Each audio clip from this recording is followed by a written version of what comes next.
Diante do que a gente tem posto, assim, os grupos de pedais têm tentado atuar junto à prefeitura para rever a questão das ciclofaixas que estão instaladas e ampliar. Por exemplo, novembro agora vai ter mais um evento promovido por um grupo de pedal chamado Pedal Bom, que esse grupo de pedal é uma associação e que o campeonato que se tem de mountain bike é ranqueado a nível nacional. Então, assim, Itabuna tem um potencial grande para ciclofaixas, Itabuna tem ciclistas, os grupos habitacionais, Minha Casa Minha Vida, muita gente utiliza a bicicleta para ir para o centro da cidade. Então, assim, é imprescindível de que essa malha cicloviária de Itabuna seja ampliada.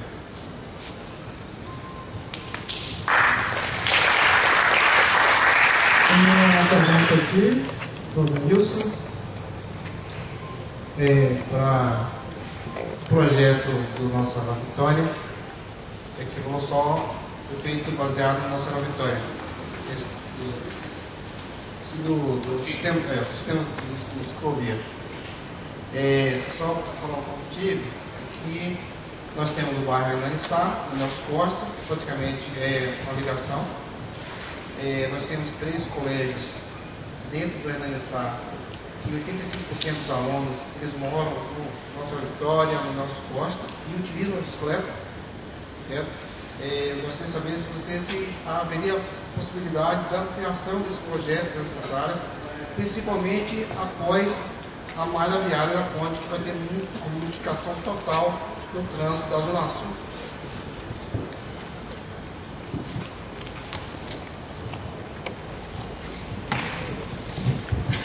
A ideia é justamente estender, porque quando e aí peço desculpas a questão da minha colocação, eu citei somente o Nossa Senhora da Vitória, mas é pegar justamente tanto o Nossa Senhora da Vitória e estendendo ao Hernanissá, ao Nelson Costa.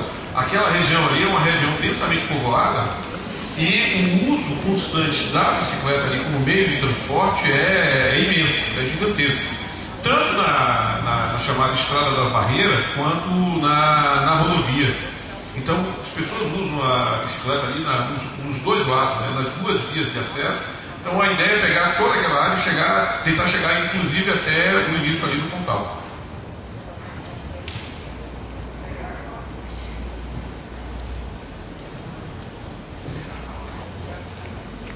Na última resposta, ele deixou uma deixa em relação a Minha Casa Minha Vida, então eu vou fazer um questionamento em relação ao trabalho apresentado do projeto Minha Casa Minha Vida, falando justamente da sua instalação totalmente fora das áreas urbanas, né? Isso fere até a lei que regulamentou o programa, porque tem lá um raio de 800 metros de equipamentos públicos, então você tem que ter creches, escolas, postos de saúde nesse raio. E a maioria dos condomínios, pelo menos aqui no eixo Ilhéus Itabuna, foram construídos totalmente fora desse raio. Como a Caixa aprovou esses projetos? A gente não sabe, mas o interesse econômico é muito forte, né? O Minha Casa Minha Vida 1 remunera em 65 mil a construtora. Então, se ele conseguir um terreno bem mais barato, fora das áreas centrais, ele vai ter um ganho muito maior em relação a isso. Então caberia a Caixa, que é o órgão que libera e aprova esses projetos, não fazer essa liberação. E também a Prefeitura, né, que tem que seguir a regulamentação em relação à liberação do alvará. Mas isso passa batido e esses projetos, essas estruturas foram instaladas em áreas que a gente entende que geraram uma demanda que não tem, na verdade, é insuficiente para a região em relação aos serviços públicos, da sua maioria. Itabuna tem um condomínio que foi instalado no fundo do presídio por 2.100 unidades. Hoje ali tem morando ali mais de 9.000 pessoas. É mais do que a cidade de Jussari, aqui pertinho. Então a gente sabe que não tem estrutura para aquilo. Aí você gera um transtorno em todos os sentidos, você gera uma ocupação inadequada, como você colocou ali no seu trabalho. Uma série de unidades estão com bares, estão com mercearias, estão com com padarias no térreo, em unidades que eram para ser unidades habitacionais, estão funcionando no comércio. Em Itabuna tem um cidadão que pegou a área, o quiosque, cercou e virou um boate, ele cobra entrada e ninguém faz nada. Então é assim que está funcionando os condomínios, infelizmente. É um programa que no papel era fantástico, está dando dignidade a pessoas que não tinham, mas que na prática não funcionou da devida forma. De que forma você entendeu isso aí com o seu estudo e qual é o propósito de você chegar com ele, na verdade? O que é que você pretende com os resultados? Oi, boa noite.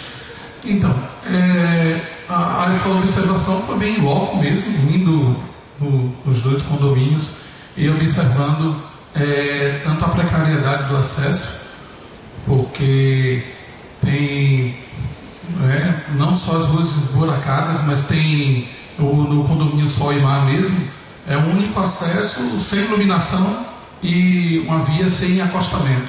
Então, além da qualidade da pavimentação, como falou aqui, né, do acesso, da caminhabilidade, mas tem também a falta de segurança, né, que acarreta a falta de iluminação. E então é isso. E os condomínios, eles são desintegrados da malha urbana. Tem alguns equipamentos comunitários, que a gente chama, né, bares, mercearias, presentes nesses condomínios de forma desordenada, né, improvisada, mas que de alguma forma serve aos residentes.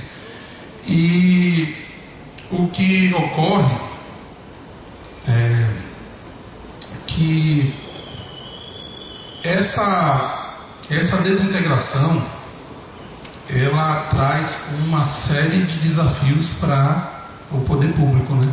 Porque o programa, como você falou, o programa Minha Casa Minha Vida, ele foi genial a proposta de trazer, né, dar habitação de qualidade para pessoas de baixa renda, mas tem um custo de morar longe aí. Então, você traz as pessoas, afasta da cidade, e essas pessoas têm um custo de ter acesso a essa cidade. E o objetivo dessa discussão, da pesquisa, é a revisão do plano diretor, né? Porque precisa haver um esforço da cidade de integrar esses residentes dos empreendimentos para o acesso à cidade. Quando a gente compara com o Moradas do Porto, que ele foi entregue em 2012, lá no sentido oeste, próximo ao Hospital Costa do Cacau, já tem a cidade está caminhando para lá, né? Para o vetor sentido oeste, porque tem um processo de conurbação entre as cidades de Ilhéus e Itabuna, né? Então a cidade está chegando lá em uma velocidade muito mais rápida do que comparado com o Sol e Mar, que fica no Nossa Senhora da Vitória, e ele está mesmo bem desintegrado, e não há assim, até quando foi concluída a pesquisa, uma integração. E aí, só tocando um ponto com o trabalho do centro, que à noite fica vazio. Então, quando a gente pega os conjuntos habitacionais na Europa, eles são construídos no centro, né? Então ele funciona de dia comércio, e à noite as pessoas em cima do comércio estão tendo suas habitações. Era o que deveria ter feito aqui, a meu ver. Eu esqueci de perguntar, mas tem mais alguém que queira fazer pergunta sobre esse trabalho? Eu quero fazer uma observação. Observação. Eu participei do Conselho em Defesa do Meio Ambiente de Ilhéus, onde a maior parte desses conjuntos habitacionais foram licenciados. A pressão para o licenciamento é muito grande. E todas as vezes em que eu me coloquei contrária em função de tudo isso que foi colocado aqui, que faltava, eu era ameaçada de ser a pessoa contra os pobres, que precisavam de casa para morar. E que se a aprovação não fosse feita imediatamente, o recurso da Caixa não sairia. Aquele era o último dia. E é sempre assim. E tudo isso é uma demonstração de que a causa dos problemas que nós vivemos é o desconhecimento por parte da população de participar de momentos como esse e de audiências públicas e de estar nos espaços de governança. Eu integro 4 conselhos de políticas públicas em Ilhéus. Você vai no Conselho da Cidade, eu estou. Vai no Conselho do Meio Ambiente, eu também estou. No Conselho de Agricultura e Pesca e Desenvolvimento Sustentável, eu também estou. E agora no Conselho da Cidade, lutando para que ele seja reativado, para que a gente possa discutir o plano diretor que está desatualizado, a lei de uso e ocupação do solo que foi desrespeitada recentemente, que foi inclusive uma iniciativa do Legislativo que jamais poderia ter acontecido, para fazer uma alteração para atender uma necessidade do Cidadele de instalação do açaí. As pessoas acham bacana, lindo ir lá para olhar aquela coisa horrorosa em frente à praia, não é? Mas precisava daquilo porque tem que gerar emprego. E a senhora é contra a geração de emprego, e aí o vereador ainda se aproveita para botar um outdoor e gritar para todo mundo que foi ele o responsável pela geração de emprego. Ele cometeu um crime. A própria Câmara de Vereadores, porque não é iniciativa da Câmara, a iniciativa é do Executivo. Mas, infelizmente, as pessoas não participam. E a gente precisa que as pessoas participem. Então, essa luta do Instituto Nossa Ilhéus de que as pessoas participem é exatamente por isso que foi colocado aqui.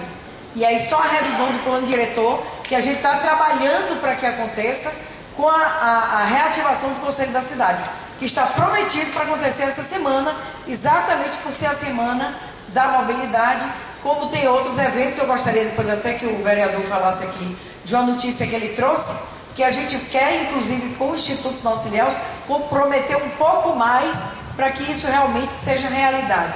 Então nós temos mais duas notícias que são bacanas. Mas eu gostaria de saber se a gente pode, senhor mediador, a próxima pergunta que o senhor vai fazer, não vai? Então tá, eu vou aguardar, porque aí assim o senhor vai chegar no projeto que me interessa aí. O senhor está no céu. Em relação a essa sua colocação, o poder econômico, se o açaí não pudesse instalar ali, ele se instalaria em outro lugar, já que ele queria vir para Ilhéus. Eu acho que a gente não pode ir pela alternativa mais fácil nem a mais rápida, a gente tem que ir pela melhor para todo mundo. Essa semana eu passei por lá, tomei um susto com a fila de carreta que está na beira da praia. Imagine isso no verão com as barracas ocupadas, onde essas carretas vão ficar, né? Já que não foi exigido do empreendimento uma área para alocar essas carretas. Isso já acontece nessa porta, né? Também. Tem uma cidade onde todos os nossos turistas descem, então o cara não está. Com essa colocação agora dos eucaliptos ficou pior ainda, né? O visual pelo menos. Agora vamos aqui em relação à requalificação do Centro Histórico de Ilhéus. Eu acho que tem dois trabalhos também com essa proposta. Pegaram uma área bem parecida, né, de atuação ali, a praça que tem o Palácio Paranaguá e o seu entorno. Acho que as duas propostas estão realmente muito boas. Uma tem um detalhamento até maior do que a outra. Mas de que forma vocês imaginaram a conexão da área nova, né, que vai vir com a questão da ponte, essa área que vai ser urbanizada ali na avenida, uma grande área de estacionamento com o centro histórico. Ali não poderia virar enlarguecimento das calçadas, algumas virarem também calçadão, para beneficiar os pedestres, já que teríamos uma área grande de um bolsão de estacionamento na avenida. Com isso as pessoas viriam de carro até a avenida e teriam centro para caminhar à vontade, sem ter aquelas ruas estreitas, sem ter a questão do estacionamento na porta das lojas, que acaba atrapalhando até o visual das fachadas e as pessoas poderem caminhar à vontade. O que é que vocês imaginam dessas propostas com a conexão com o projeto de urbanização da nova ponte? Alguém pergunta? Eu quero saber se o projeto de requalificação do centro histórico, eu sei que alargamento das calçadas tem, mas se foi pensado, eu vi um ali que tem escadaria na associação comercial. E como é que fica a acessibilidade nesse caso para as pessoas com mobilidade reduzida, os deficientes físicos? Perfeito. Eu vou começar pelo... Só um momentinho, alguém mais quer fazer perguntas sobre esse trabalho? Pode falar. Eu vou fazer a primeira observação sobre acessibilidade. Então, o perímetro que esse projeto foi resultado de um concurso feito pelo Instituto Nossa Ilhéus para fazer uma intervenção nessa área em frente ao Palácio Paranaguá e os seus entornos próximos. Ali, a topografia em frente a Associação Comercial e o Palácio Paranaguá, ela tem um declive acentuado. E hoje a praça lá é dividida em duas, porque uma rua corta esses dois limites da praça, e os vãos são vencidos com algumas escadas ali desorganizadas e tal, e algumas rampas também. A ideia foi pegar a própria linha topográfica e dividir a praça em patamares, onde poderia acontecer o que hoje, as aglomerações que hoje acontecem, poderia ser fomentado, e esses desníveis seriam vencidos por rampas e escadas acessíveis. E ali na planta está demonstrando como as rampas e as escadas elas se organizam.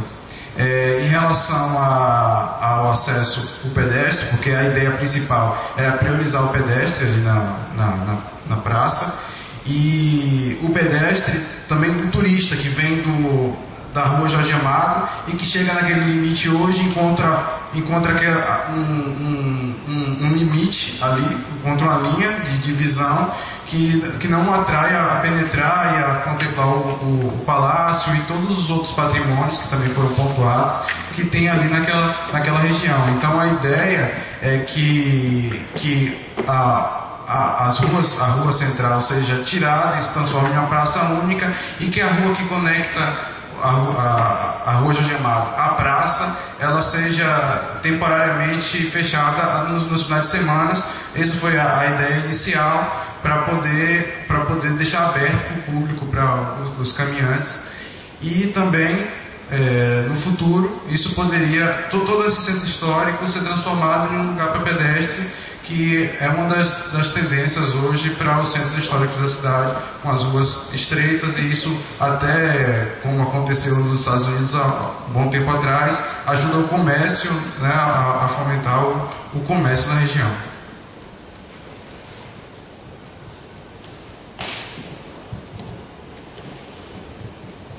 Então, além dessa parte da praça, o projeto da gente também focou na parte do comércio, porque aquela rua que vem da Cairu, que dá em direção à praça, ela é muito estreita e tem um comércio e fluxo de pessoas muito grande. Então, a gente propôs em tirar os estacionamentos a 45 graus e colocá-los a 180. Desse modo, a gente reduziu um pouco o número de veículos, mas permitiu que a calçada fosse mais ampliada, de modo que ninguém mais se esbarre nos outros e nos postes que existem lá. E além desse aspecto da acessibilidade, que também a gente venceu por rampas e procurou ao máximo adequar as rampas de cadeirantes, porque nós temos os registros das fotos que tinha rampa que dava para árvore, rampas que não tinham outras rampas para os outros lugares. E foi tudo isso registrado para poder ser trabalhado no projeto. E além disso, resolvemos o problema da noite, porque o comércio fecha e o centro morre. Não tem mais uso e fica aquele tumulto nos pontos de ônibus. Então, para isso, nós atribuímos mais uso às praças, de modo que as pessoas ficassem mais um pouco, pudessem se instalar mais, ficar à noite para poder contemplar o Palácio Paranaguá. E também botamos até um palco, de modo que as pessoas possam se sentir incentivadas a botar uma música ao vivo, alguma apresentação de poesia, de teatro, e tudo aberto ao público. E também para melhorar os horários de pico, porque a pessoa, não vou perder meia hora no trânsito, vou ficar aqui e aproveitar essa praça que está movimentada.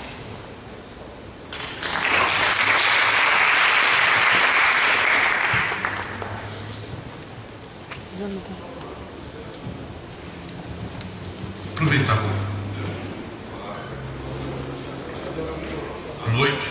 a noite que fica abandonado ali. Eu fiz um levantamento do índice de caminhabilidade e principalmente na questão da iluminação. E eu circulei no centro, na Marquês de Paranaguá, ali na frente da prefeitura e tudo mais. E o local que eu me senti mais seguro foi na Marquês, em frente ao Banco do Brasil, onde teve o maior índice de iluminação, só ali naquele trecho. O resto da Marquês de Paranaguá, isso, no calçadão ali, o resto do calçadão totalmente escuro. e algumas ruas, algumas travessas, para poder chegar até o ponto de ônibus lá na frente, também completamente escuro, certo? Onde o fluxo de pedestres em 15 minutos girou em torno de 7 pessoas passando em alguma. Teve uma rua que ninguém passava, e ninguém passava mesmo. Então é de uma insegurança tremenda e é uma coisa que se caracteriza. Se você tem iluminação, você se sente mais seguro, atrai mais pessoas. Tá? E ali à noite, o centro histórico de Ilhéus à noite é morto. Os calçadores são completamente mortos. Não tem, ninguém passa por ali.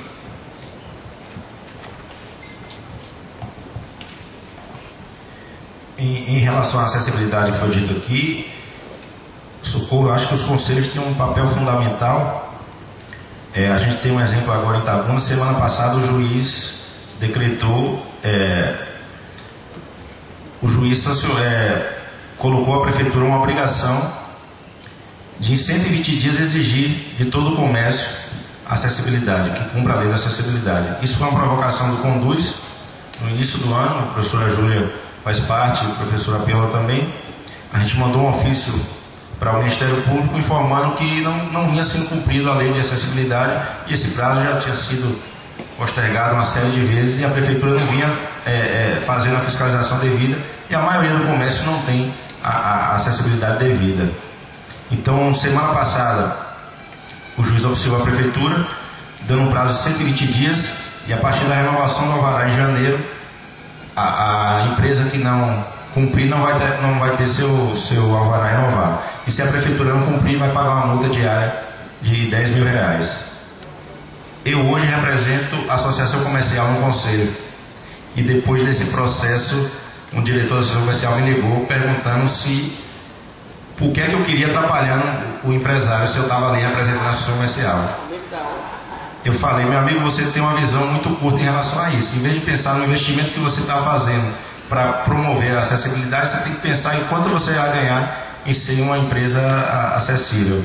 Mas fique à vontade se você quiser propor a retirada do meu nome como indicação da Associação Comercial. Eu não vou me opor, fica a cargo do presidente. Mas eu, enquanto presidente do Conselho, eu tenho que atender à necessidade do desenvolvimento urbano sustentável. Nós temos a Fundação da Deficiência do Sul da Bahia assento no Conselho. Então a gente não pode ficar fora desse processo de acessibilidade, até porque é uma lei federal, tem que ser cumprida.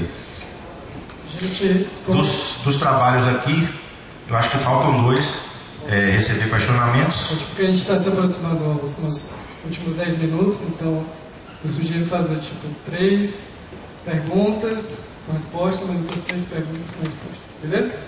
Pronto, eu vou fazer aqui agora do trabalho que fala sobre o impacto da elevação do nível do mar. Você fez um mapeamento e colocou as manchas ali em áreas que tem